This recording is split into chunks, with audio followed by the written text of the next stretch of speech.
Queridos irmãos e irmãs, que alegria poder hoje celebrar esse 19º domingo do tempo comum. A semana que nós também meditamos e refletimos sobre a vocação da família. Eu já gostaria de fazer uma propaganda aqui nessa homilia. Ainda hoje vai sair um vídeo que nós vamos falar sobre a vocação da família. A vocação da família. E a partir de amanhã, todo dia, nós vamos falar da vocação, mistério da Trindade, tudo aquilo. Então, aí alguém pode falar, mas padre, é muito longe, você fala de Sagrada Família, fala de mistério da Trindade, vocação, o matrimônio cristão, é uma coisa muito linda, mas como que eu faço para viver esse negócio no dia a dia, padre? Eu sou arressado, eu sou avetado, eu vim do Nordeste, sou baiano, sou baiana, sou aqui de Minas Gerais, moro aqui na comunidade, quero coisa concreta. Então tá bom. Então nós preparamos uma série de vídeos e todo dia, segunda, quarta, quinta, sexta e sábado, nós vamos dar uma dica bem concreta de como viver bem o matrimônio. E eu tenho certeza que se vocês viverem bem essas diquinhas de 2 minutos...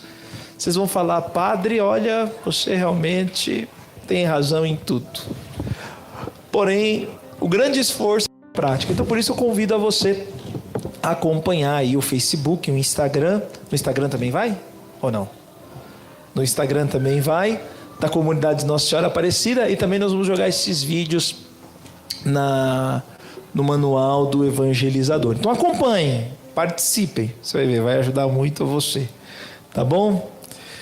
Muito bom. Então, fazendo essa apêndice dessa meditação da família, eu gostaria agora de descer com vocês no profundo dessa palavra. Domingo passado, o evangelho que nos foi proposto é o evangelho que continua o domingo de ontem. O domingo de hoje, desculpa. Se você lembra, se você está bem lembrado, o domingo passado nós meditamos sobre o quê? A multiplicação dos pães. O começo do texto falava do quê? Um acontecimento com o primo de Jesus. O que aconteceu com ele? O que aconteceu com ele, gente? Não estou ouvindo você em casa, hã? Ele o quê? E aqui na igreja? Tem alguém que sabe o que aconteceu com o primo de Jesus? Tem alguém até que fala, mas quem era o primo de Jesus? O primo de Jesus, João Batista, morreu. Jesus ficou sabendo que ele tinha morrido. Então o que Jesus faz? Pega um barco para um lugar deserto e afastado. Vai orar. Porém, a notícia corre rápido. Os discípulos começam a fofocar entre eles. Ele vai para o deserto, lá, vai lá. E lá se encontra ele. E o povo deu no pé. E o incrível, por incrível que pareça, os caras a pé, Jesus de barco, os caras chegaram antes de Jesus. Quando Jesus chegou no lugar deserto e afastado, lá tinha uma multidão que o esperava. Eu acho que mandaram o WhatsApp, mandaram pelos Messenger, mandaram pelo Teleton, já mandaram pelo Skype, mandaram pelo Zoom, foram falando, vai lá que ele está chegando, vai lá que ele está chegando. E a notícia se propagou, e quando Jesus chegou tinha uma multidão enorme. E aí Jesus sente uma grande compaixão daquela multidão, cura os doentes que ali estão, começa a pregar, a noite vai chegando e os discípulos começam a ficar com zigue-ziga, né, meu? Jesus, não vai mandar esses caras embora? Jesus, esses caras aí, meu, fica aí atrás de Jesus, atrás de cura, fica aí atrás dos milagres de Jesus, essa cambada não tem o que fazer, vai embora, meu Jesus, não nem respeita, e o luto de Jesus tá louco. E aí o povo fica se coçando, não tem coragem de falar para Jesus, aí tem um que fala assim, eu vou falar. Jesus, manda embora o pessoal. Aí Jesus fala, por quê? Porque estão com fome, tá tarde, Jesus tem que comprar comida.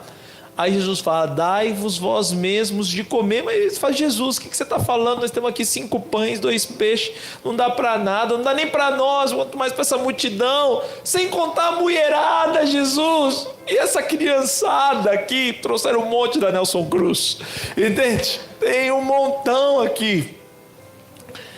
E aí Jesus fala, traz aqui o pão, multiplica os pães. E aí começa o evangelho de hoje, que nós estamos meditando. Jesus fala assim, ó gente, eu sei que vocês estão cansados, a gente veio aqui para rezar, ficar tranquilo, não conseguimos ficar tranquilo, vai indo na frente, pega o barco, vai indo na frente e eu vou despedindo aqui a multidão, né?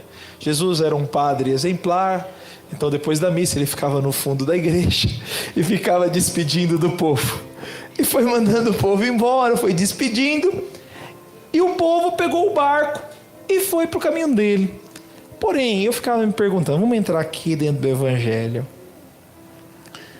O pessoal poderia falar, mas ele está mandando nós embora, mas depois, como que ele vai? Depois que o barco está em alto mar, como que Jesus vai? Mas ninguém ousou falar nada, só obedecia. Por quê? Porque ficaram estupefatos do milagre que Jesus tinha feito. Ele falou, eu não vou falar mais nada. Eu fui falar dos pães, Jesus pegou 5 pães, 2 peixes, multiplicou para essa galera toda. Eu vou perguntar agora para ele como ele vai embora? Eu vou ficar quietinho, eu vou ficar na minha. Porque de fato, eles pegam um barco para ir embora. Como que Jesus vai embora? Não é que Jesus era um grande sacerdote que tinha um barco particular dele. Jesus andava com o povo, parece até os padres da Missão Belém, vive de carona, né? Não tem nada de carro próprio, não tem nada de particular, vive na saia dos outros, na bondade dos outros. Entende? Jesus era a mesma coisa, não tinha nada de particular, porém, ficaram quietinhos. Então o povo vai embora, não falaram nada. Jesus aproveitou que estava sozinho e falou, vou rezar. E ficou, acredito que até umas 2h30, 15 para as 3 da manhã rezando. E Jesus agora falou, agora eu vou. E Jesus é o primeiro surfista da face da terra. E surfou, andou sobre as águas sem a prancha de surf. E eu acho que até sem colocar o pé de pato. Porque ele andou sobre as águas. E começou a andar sobre as águas. De repente, o pessoal vê Jesus vindo em direção a ele e começa a gritar apavorado, é um fantasma! E aí eu pergunto para vocês, fantasma existe? Sim ou não? Sim ou não? Não. Alguém já viu um fantasma aqui? Os caras preferem acreditar num fantasma do que Jesus andar sobre as águas. Olha a fé da cambada. Entende? Não acredito. Jesus acabou de multiplicar os pães. Será que não dá para acreditar que Jesus também pode andar sobre as águas? Entende? Se fosse aqui no nosso tempo, no meu tempo quando eu assistia desenho animado, tinha um Gasparzinho, né? Então, o Gasparzinho, né? Só que o Gasparzinho não tinha pé, né? Não é que ele andava, voava. Mas enfim, de fato, brincadeiras à parte, de fato, Jesus caminha sobre as águas e eles têm medo. E aí Jesus os exorta dizendo, coragem, não tenhais medo, sou eu. E aí Pedro impelido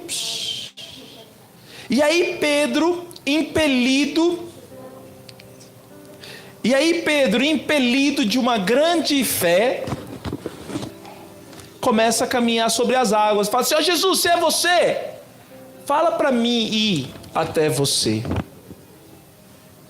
E aí Jesus fala em uma palavra, vem, chega junto.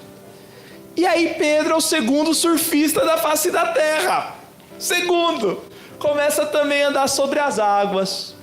Só que aí, quando o vento começa a bater o contrário, o que acontece? Pedro tira os olhos de Jesus e começa a afundar. Começa a submergir. Começa a afundar, e aí ele começa a gritar, Senhor, socorre-me! E Jesus imediatamente estende a mão sobre ele, o salva. Porém, nesse dia, Jesus puxa a orelha. E o que ele fala para Pedro? Pedro, homem fraco na fé, por que duvidastes? Porém, caiamos e convenhamos. Vamos entrar aqui entre nós.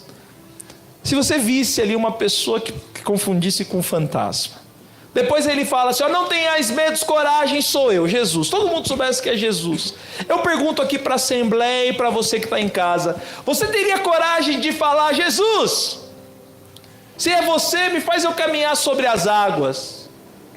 Alguém teria coragem de pedir para Jesus para andar sobre as águas? Levanta a mão quem teria coragem aqui.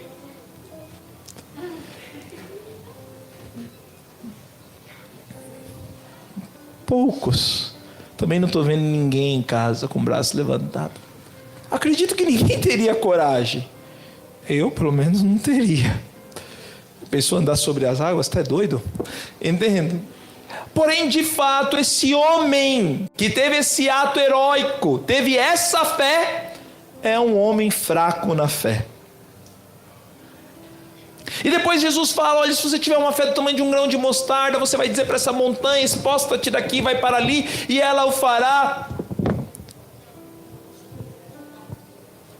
E você vai percebendo que a fé ela é um ato que ela não depende de nós, porque Pedro teve essa coragem inflamada. Mas por que Pedro teve essa coragem inflamada em seu coração de andar sobre as águas? Porque de fato ali estava Jesus, e ele olhou Jesus, e enquanto ele estava com os olhos fixos sobre Jesus, a sua fé não abalou, e ele caminhou sobre as águas. Mas no momento que veio a provação, que veio a dificuldade, que veio o vento contrário, ele tirou os olhos de Jesus, ele começou a afundar. E para nós, quando nós tiramos os olhos de Jesus, quando nós queremos viver do nosso jeito, quando nós queremos as coisas da nossa maneira, eu não vou mais para a igreja não, nada dá certo, eu não consigo isso, eu não consigo aquilo, e eu vou tirando os olhos de Jesus diante das adversidades do mundo, e isso me faz emergir, isso me faz afundar. De fato, o que nos faz ter fé? Primeira coisa, a fé é um esforço humano? Eu consigo a fé por um esforço humano, sim ou não? Absolutamente não. A fé é um dom, é uma graça de Deus. A fé ela vem a partir do momento que eu me relaciono com Cristo, porque a fé é dele. E se eu olho para Jesus, não tiro os olhos de Jesus e sou um com Jesus, sou unido a Jesus, eu tenho fé. Por quê? Porque a fé não é minha, a fé é dele. Entende? Então pela fé ser dele, eu tenho coragem de tudo, e até de andar sobre o mar. Por quê? Porque a fé não é uma propriedade particular minha, mas é um dom e uma graça de Deus. Portanto, queridos irmãos, se queremos andar sobre as águas, nós sabemos que as águas representam um mundo, deste mundo, as tempestades deste mundo, os problemas deste mundo, as dívidas, as preocupações, as angústias, as dores, os sofrimentos, tudo aquilo que acontece na nossa vida, nós só podemos atravessar com os olhos fixos em Deus, senão nós afundamos numa depressão, nós afundamos no suicídio, nós afundamos em nós mesmos, no egocentrismo exacerbado de nós mesmos. Por quê? Porque achamos que tudo depende de nós, mas no fundo tudo depende de Deus. E se nós não tirarmos o nosso olhar de Deus, meus irmãos, nós vamos ter coragem de leão. Nós vamos ter uma coragem que ela não vem de nós. Nós vamos perceber que nós vamos começar a fazer coisas que você fala, nossa, mas eu estou fazendo isso? Eu estou realizando isso? Isso está acontecendo realmente comigo? Eu percebo que eu tenho uma força que ela não vem de mim. E você vai se surpreendendo com você mesmo. Hoje eu bati um papinho ali com o Anderson. E ele gostava de usar uma droguinha aqui com o Wellington, como eu falei ontem. Agora a Érica gosta do Anderson, porque o Anderson se converteu, mas antes o Anderson era a desgraça do Wellington e o Wellington era a desgraça do Anderson, ia em Osasco, longe pra caramba, os caras moram em Diadema, ia em Osasco para buscar cocaína, porque eu acho que talvez era melhor, e aí isso e aquilo, aí de repente fizeram um encontro com Jesus e mudaram de vida. Hoje não usam mais nada, nem um cigarrinho. Fez uma promessa, para quem que você fez a promessa, né, Anderson? Fez uma promessa para São José, o pai de Jesus, não fuma mais, nem fumar um cigarrinho ele fuma. Entende? Tudo para a honra e glória de Deus. E quem dá força, e quem dá graça? Você acha que é por você mesmo? Não, está em Deus. Estou fazendo aqui, gente, a segunda missa. E eu falei, gente, olha, vem na missa, não quero aglomeração, então quem vem na missa 4h30, não vem às 6. Mas essa benção aqui não sai, rapaz. Você faz missa, se eu fizesse mais uma, ele estaria aqui ainda. Só saía do pé do ouvido, entende? Porque sabe, entendeu, padre? Eu não posso tirar os olhos de Jesus, eu tenho que estar na correria, eu tenho que estar na loucura, eu tenho que fazer as coisas para Jesus.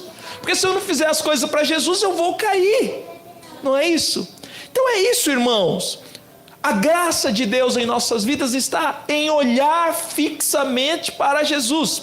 Se nós temos nosso olhar fixo em Jesus, tranquilos, nós vamos ser pais de fé comprovada, vamos ser pais que manifestam a graça de Deus, nós vamos ser famílias que manifestam a graça de Deus, nós vamos ser pessoas que vamos ter paz interior, felicidade, alegria, tranquilidade, nós vamos ter serenidade, nós vamos perceber que os nossos maus hábitos vão sendo extirpados de nós, vão nos deixando, vão se submergindo ao longo do mundo, e eu vou percebendo novos hábitos, nova maneira de ser, um novo modo de viver a vida. Por quê? Porque Jesus vai fazendo parte da minha vida, Jesus vai entrando no meu coração e vai tomando conta do meu ser, vai tomando conta do meu ser, plenamente e completamente.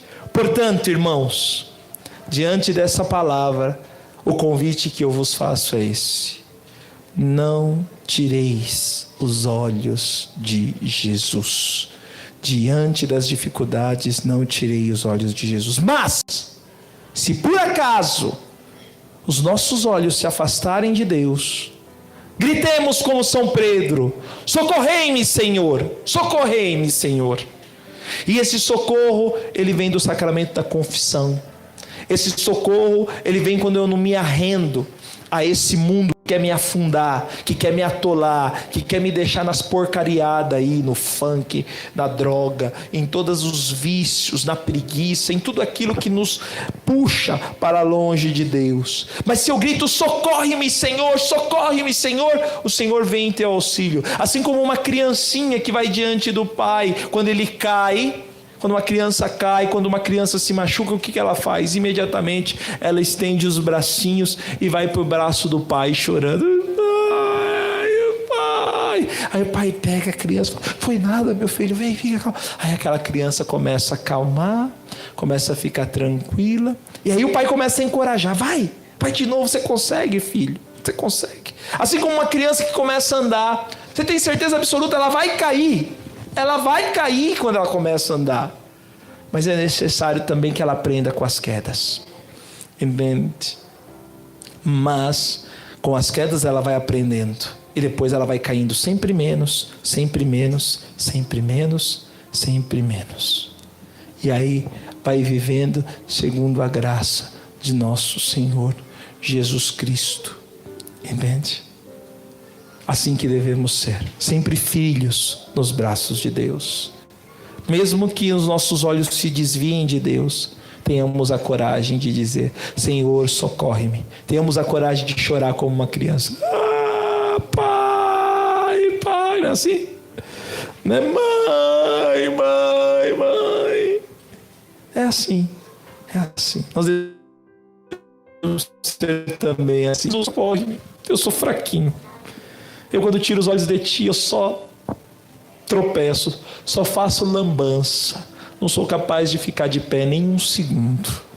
Mas se o Senhor está comigo, e se meu olhar está em ti eu sou mais forte, sou mais que vencedor.